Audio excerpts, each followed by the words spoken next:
मैंने पहले भी कहा है कि 5 साल मेरी बदनामी की कोशिश कई लोग करते आए, बहुत सारे थोड़े ही लोग हैं, लेकिन यही बात है, उसी समय भी मैंने कुछ नहीं कहा था, आज भी कुछ नहीं कहूंगा, क्योंकि जिस विषय से कोई लेना देना नहीं है उस पर क्या कह के अच्छा। बीजेपी का बोलना सरकार आपकी थी और सबूत मिटाए गए। कुछ बातें पुलिस ने कल अदालत में रखी। पहली चीज़ ये है कि रिपोर्ट कल नहीं गई है, रिपोर्ट 17 जून को हाईकोर्ट में सबमिट हुई है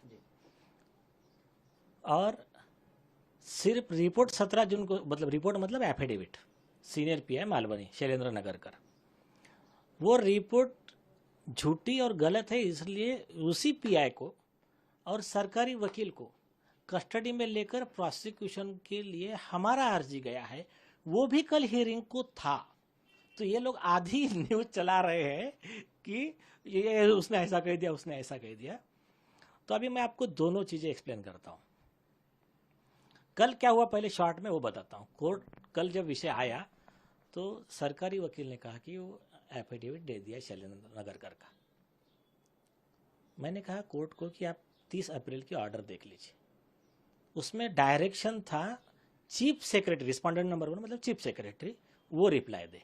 कोर्ट ने चेक किया, बोले हाँ रिस्पॉन्डेंट नंबर 1 और रिस्पॉन्डेंट नंबर 1 चीफ सेक्रेटरी है।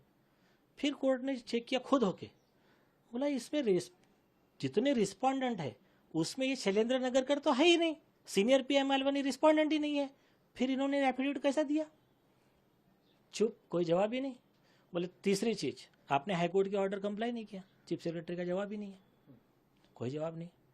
तीसरा क्रूशियल सवाल पूछा कोर्ट ने, आप ये बताइए कि चीफ सेक्रेटरी ने एथोराइज किया है क्या शैलेंद्र नगरकर को, सीनियर पीआई मालवनी को, कि हमारे भी आप एफिडेविट दो? बोले ऐसा कोई एथोराइजेशन नहीं।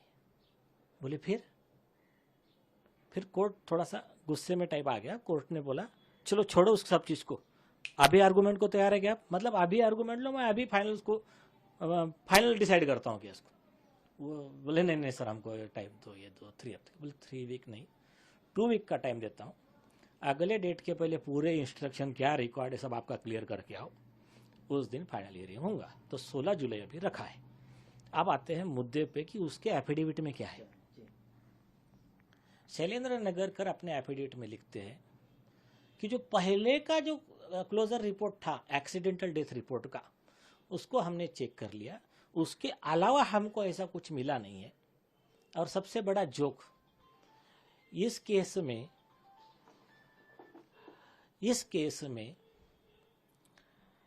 25 मार्च 2025 को कंप्लेंट दिया। किसने? सतीश सालियान जी ने। वो कंप्लेंट का इन्वेस्टिगेशन ये कह रहा है कि हमने पिछले साल जो स्टेटमेंट रिकॉर्ड किए थे उसके आधार पे हमने एक क्लोजर रिपोर्ट बनाया है। अब ये हो गया उसके झूठ का ये, उसमें नीतीश राणे जी का स्टेटमेंट नहीं है, हमने जो विटनेस की लिस्ट दी है उसका स्टेटमेंट नहीं है, हमको पूछा नहीं है, छोड़ दो। सुप्रीम कोर्ट ने इसी महाराष्ट्र पुलिस का और मुंबई पुलिस के बारे में ऐसे ही केस में इनके ऊपर फटकार लगाई है। सुप्रीम कोर्ट ने कहा है कि आपका पोस्टमार्टम रिपोर्ट कुछ भी कहो, आपका एडीआर का जो रिपोर्ट जो एसआईटी कर रही है 174 सीआरपीसी, वो कुछ भी कहो कि इसमें मर्डर नहीं होता है, इसमें रेप नहीं होता है, उस रिपोर्ट को कोई वैल्यू नहीं है। मतलब उसको कचरे के डब्बे में डालो, उसका कोई वैल्यू नहीं है। सुप्रीम कोर्ट ने कहा कि ये केस में जब कंप्लेंट आती है कि मर्डर हुआ है या एंग्रीबाइट से सीरियस कॉग्निजेबल ऑफेंस का कंप्लेंट आता है, आपका रिपोर्ट कुछ भी कहे, पोस्टमार्टम कुछ भी कहे, आपको एफआईआर रजिस्टर्ड करना मैंडेटरी है। तो वो जो केस लॉ है वो बाइंडिंग है महाराष्ट्र पुलिस को, महाराष्ट्र के लिए ज्यादा बट पूरे इंडिया के पुलिस को बाइंडिंग है। लेटेस्ट में मई 2025 में भी सुप्रीम कोर्ट ने वैसा ही जजमेंट दिया है। अक्षय शिंदे के केस में भी वैसा ही जजमेंट दिया है बॉम्बे हाई कोर्ट ने, उस केस लॉ को रिलाई करके। तो इसलिए ये इन्होंने एग्रावेटेड कंटेम्प्ट किया। सुप्रीम कोर्ट कह रहा है कि आप वो रिपोर्ट पे रिलाई नहीं कर सकते, तो रिपोर्ट पे रिलाई कौन कर रहा है? ये पीआई नगरकर और ये तुम्हारा सरकारी वकील वैसी रिपोर्ट बना रहा है और कुछ आधे नॉलेज वाले पत्रकार।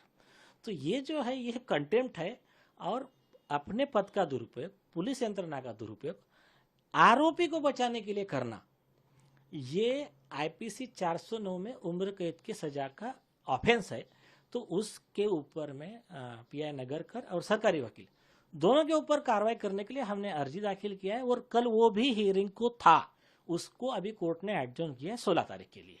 यानी ये एक लाइन में माना जाए कि मालवनी पुलिस स्टेशन के जो सीनियर अधिकारी हैं, जो इस मामले की शुरुआत में जांच कर रहे थे जब हादसा हुआ था दिशा सालियान का, तो उन्होंने जो पुरानी रिपोर्ट बनाई थी वही रिपोर्ट जो है इस बार भी कोर्ट में पेश किया है। हाँ, उसने लिखा है कि हम उसी से सहमत है, मतलब उसी रिपोर्ट से हम कॉन्करेंस में है हमारा, वही किया है इन शॉर्ट। हाँ, यस। और उनके इस एफिडेविट को क्या हाई कोर्ट ने माना? कोर्ट की तरफ से क्या? नहीं, कोर्ट ने बोला नहीं, ये है कौन देने वाला एक।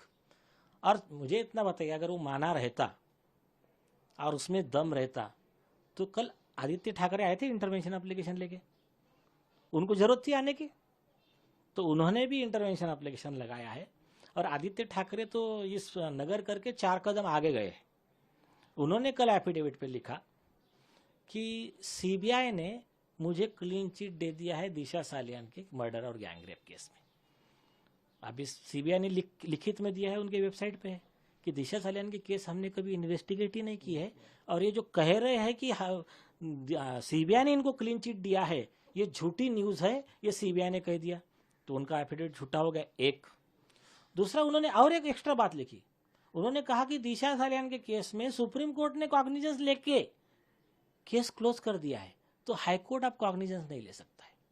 तो हमने कहा, हमने उनको कस्टडी में लेने का अर्जी लगाया है, आदित्य ठाकरे और उनके वकील दोनों का प्रोसिक्यूशन का अर्जी लगाया है। तो हमने कहा आप अच्छा बता दीजिए, इंडिया के सुप्रीम कोर्ट में तो ऐसा कुछ हुआ नहीं है, आप केस नंबर ऑर्डर दे दीजिए ना, कहाँ है तो। और जो अगर आपके दूसरे कोई पाकिस्तान या तालिबान के सुप्रीम कोर्ट ने कोई ऑर्डर किया होगा, वो इंडिया में लागू नहीं है। तो ये जो झूठा कहा है, ये इसके बाद में तीसरा झूठ, उन्होंने कहा है कि मैं एमएलए नहीं हूं। उनके एफिडेविट में उन्होंने लिखा है मैं बिजनेसमैन हूं और सोशल वर्कर हूं। और एमएलए का पद क्यों छुपाया पता है क्या? सुप्रीम कोर्ट की गाइडलाइन है, एमएलए और एमपी के खिलाफ का केस रहेगा वो फास्ट ट्रैक पे और स्पेशल कोर्ट में सुनवाई होंगी, तो उससे बचने के लिए इन्होंने उनका पद छुपाया एफिडेविट में। तीसरा, उनका डेट ऑफ जो एज है, एज लिखा है 28, बल्कि उनके ही पुराने एफिडेविट के हिसाब से आज उनका एज 35 है।